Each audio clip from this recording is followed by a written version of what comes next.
Welcome to the laboratories of Treasure Valley Extraction in Ontario, Oregon. You're looking at a finite process of extracting oils from hemp to make pure CBD. The appeal of this intricate science for millions of users worldwide, the natural, organic method of getting relief to many ailments. It's basically used for health benefits, for anxiety and joint swelling and inflammation. It helps regulate your internal systems. Jim Hutchins, CEO and president of Treasure Valley Extraction, ships both wholesale and raw CBD isolate and manufactures retail products like tinctures and vaping cartridges. They contain pure CBD without the psychoactive ingredient known as THC. But last May, Boise police stopped one of his shipments. These are evidence photos CBS 2 obtained from police. 69 pounds of hemp being shipped to 5 states where hemp is legal. The issue, this hemp was passing through this UPS shipping facility in Boise. A worker reported a suspicious smell, but police lacked field testing to verify the contents. Well, I was a little bit surprised because it's a federally legal product as of last December. In 2018, the Trump administration helped steer the Farm Bill into law, which now recognizes hemp as a legal agricultural commodity. But Idaho is one of the few states where hemp is still viewed as illegal.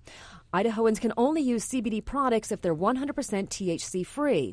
Last year at the Idaho State House, 3 bills addressing hemp failed. We'd never had hemp legislation before that was much broader. And we didn't have all of these interstate transportation issues to deal with.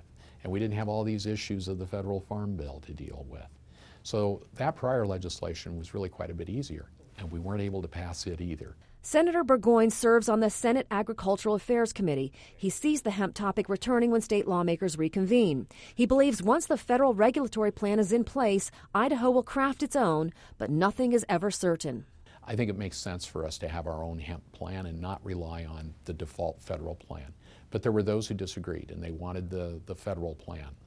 Hutchins, whose business is just across the river from the Idaho state line, operates in Oregon, where hemp and marijuana are legally grown and sold.